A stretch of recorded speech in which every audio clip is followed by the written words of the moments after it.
നമസ്കാരം. മലയാളി വാർത്തയിലേക്ക് സ്വാഗതം. UDF സർക്കാർ അധികാരത്തിൽ വന്നതിന് ശേഷം 2 വർഷം പിണറായി സർക്കാർ ഭരിച്ചിരുന്ന കാലത്ത് എഴുതിത്തള്ളിയ പല വിവാദമായിട്ടുള്ള കേസുകളൊക്കെ തന്നെ വീണ്ടും ചർച്ചാ വിഷയമാവുകയാണ്. അതിലൊന്നാണ് കണ്ണൂർ ADM ആയിട്ടുള്ള നവീൻ ബാബുവിൻ്റെ ദുരൂഹ മരണം.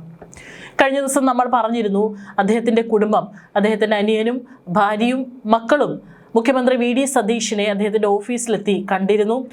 തുടരന്വേഷണം വേണമെന്ന് ആവശ്യപ്പെട്ടു. നിഷ്പക്ഷമായ അന്വേഷണം വേണമെന്നും നവീൻ ബാബുവിൻ്റെ കുടുംബത്തിന് നീതി ലഭിക്കുവാനായി അദ്ദേഹം ഒപ്പമുണ്ടാകുമെന്നുള്ള ഉറപ്പും VD സതീശൻ നൽകിയതിനു ശേഷമാണ് അവരവിടെ നിന്ന് പോയത്. അദ്ദേഹത്തിൻ്റെ അനിയനും മാധ്യമങ്ങളോട് പ്രതികരിച്ചപ്പോഴൊക്കെ തന്നെ സർക്കാർ ഉറപ്പ് നൽകിയിട്ടുണ്ട്. തീർച്ചയായിട്ടും ഇത്രയും വർഷം ഒരു തരത്തിലുള്ള നീതി ലഭിക്കാതിരുന്ന കുടുംബത്തിന് ഇനി നീതി ലഭിക്കുമെന്നുള്ള ഒരു പ്രതീക്ഷ ആ കുടുംബത്തിനുണ്ട്. അതുകൊണ്ട് തന്നെയാണ് അദ്ദേഹത്തിൻ്റെ കുടുംബം ഒന്നടങ്കം അവിടെ എത്തി മുഖ്യമന്ത്രിയെ കണ്ടിരിക്കുന്നത്. ഏതായാലും ഇന്ന് കണ്ണൂർ ADM ആയിരുന്ന നവീൻ ബാബുവിൻ്റെ മരണവുമായി ബന്ധപ്പെട്ട കേസിൽ തലശ്ശേരി അഡീഷണൽ ജില്ലാ സെഷൻസ് കോടതി ആവശ്യപ്പെട്ട തുടരന്വേഷണ റിപ്പോർട്ട് അന്വേഷണ സംഘം കോടതിയിൽ സമർപ്പിച്ചു.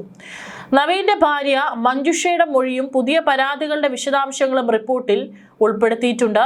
കേസിലെ ഏക പ്രതിയായ കണ്ണൂർ ജില്ലാ പഞ്ചായത്ത് മുൻ പ്രസിഡന്റ് PP ദിവ്യ ഔദ്യോഗിക ഫോണിൽ നിന്നും ജില്ലാ കളക്ടറുമായി നടത്തിയ ആശയവിനിമയം ഉൾപ്പെടെയുള്ള വിവരങ്ങളും തുടരന്വേഷണത്തിൽ പരിശോധിച്ചിട്ടുണ്ട്. കോടതി നിർദ്ദേശിച്ച 4 പ്രധാന കാര്യങ്ങളിൽ കൂടുതൽ വ്യക്തത വരുത്തിയാണ് റിപ്പോർട്ട്. കോടതി നിർദ്ദേശിച്ച തരത്തിൽ രേഖാമൂലമുള്ള വിശദീകരണങ്ങളും അനുബന്ധ രേഖകളും റിപ്പോർട്ടിനൊപ്പം സമർപ്പിച്ചിട്ടുണ്ട്. Kannur range DIG GH Yathish Chandra, city police commissioner P Nithin Raj എന്നിവരുടെ നേതൃത്വത്തിലുള്ള സംഘമാണ് അന്വേഷണം നടത്തിയത്. കുറ്റപത്രത്തിലെ വീഴ്ചകൾ ചൂണ്ടിക്കാട്ടി നവീൻ ബാബുവിന്റെ ഭാര്യ മഞ്ജുഷ നൽകിയ ഹർജിയിലാണ് കോടതി കൂടുതൽ അന്വേഷണം ആവശ്യപ്പെട്ടത്. ദിവ്യയുടെ ഔദ്യോഗിക ഫോൺ രേഖകൾ, TV പ്രശാന്തിന്റെ സ്വർണ്ണപ്പണ ഇടപാടിന്റെ രേഖകൾ, CCTV ദൃശ്യങ്ങളുടെ പൂർണ്ണരൂപം, വിജിലൻസ് ഉദ്യോഗസ്ഥർ ഇടപെടൽ തുടങ്ങിയ വിഷയങ്ങളിലാണ് കോടതി വ്യക്തത തേടിയിരിക്കുന്നത്. റിപ്പോർട്ട് ഔദ്യോഗികമായി പരിഗണിക്കുന്നതോടെ വിചാരണ നടപടികളിലേക്ക് കടക്കാനുള്ള സാധ്യതയുണ്ട്. അങ്ങനെ വന്നാൽ ഈ പറയുന്ന PP ദിവ്യയും പ്രശാന്തൊക്കെ തന്നെ അറസ്റ്റിലേക്ക് പോകുമോ എന്നുള്ള കാര്യങ്ങളും ഏകദേശം ഒരു സൂചന പുറത്തു വരുന്നുണ്ട്. തീർച്ചയായിട്ടും ആ കുടുംബത്തിന് നീതി ലഭിക്കേണ്ടത് കേരളത്തിൻ്റെ കൂടി ഉത്തരവാദിത്തമാണ്. ഈ ഒരു വിഷയത്തിൽ കേരളത്തിലുള്ള എല്ലാ മലയാളികളും ഒറ്റക്കെട്ടായി തന്നെയാണ് നവീൻ ബാബുവിനോടൊപ്പം അല്ലെങ്കിൽ അദ്ദേഹത്തിൻ്റെ കുടുംബത്തോടൊപ്പം നിന്നത്. തീർച്ചയായിട്ടും ആ കുടുംബത്തിനെ UDF സർക്കാർ നീതി വാങ്ങിച്ചു നൽകുമെന്ന് തന്നെ നമുക്ക് പ്രതീക്ഷിക്കാം. അതോടൊപ്പം തന്നെ സിദ്ധാർത്ഥ്, നമുക്കറിയാം, വയനാട് വെറ്റിനറി കോളേജിൽ ക്രൂരമായ റാഗിങ്ങിനിരയായി മരിച്ച സിദ്ധാർത്ഥിൻ്റെ മരണവും കേരളത്തെ ഏറെ വേദനിപ്പിച്ചതാണ്. ആ കുടുംബത്തിനുള്ള നീതിയും നിഷേധിക്കപ്പെട്ട് കഴിഞ്ഞിരുന്നു. ആ കുടുംബത്തിനും നീതി ലഭിക്കും, അല്ലെങ്കിൽ ആ കുടുംബത്തിന് നീതി ലഭിക്കണം എന്നുള്ള ചില കമൻറ്റുകൾ കൂടി ജനങ്ങൾ പങ്കുവയ്ക്കുന്നുണ്ട്. തീർച്ചയായിട്ടും ഒരുപക്ഷെ പറയാൻ സാധിക്കില്ല, സിദ്ധാർത്ഥിൻ്റെ കുടുംബവും വരും ദിവസങ്ങളിൽ ഒരുപക്ഷെ മുഖ്യമന്ത്രിയെ കാണാനുള്ള സാധ്യത ഉണ്ട്. കാരണം 10 വർഷത്തിന് ശേഷം ജനങ്ങൾ ഈ ഒരു സർക്കാരിനെ വിജയിപ്പിക്കുമ്പോൾ അവർക്കും പ്രതീക്ഷയുണ്ട്. പല കാര്യങ്ങളിലും അവർക്ക് ലഭിക്കാത്ത നീതി ഈ ഒരു സർക്കാർ വഴി ലഭിക്കുമെന്നുള്ളൊരു പ്രതീക്ഷ തന്നെയാണ് മലയാളികളെ ഒന്ന് മാറ്റി ചിന്തിക്കാനായിട്ട് തയ്യാറാക്കിച്ചതും. അതേസമയം തന്നെ PP ദിവ്യ ഇപ്പോഴും പുറത്ത് തന്നെയുണ്ട്. ഒരു മനുഷ്യൻ്റെ മരണത്തിന് ഇരയാക്കിയ, അല്ലെങ്കിൽ ആ ഒരു മനുഷ്യൻ്റെ കുടുംബത്തെ അനാഥമാക്കിയ PP ദിവ്യ ഇപ്പോഴും സജീവം തന്നെയാണ്.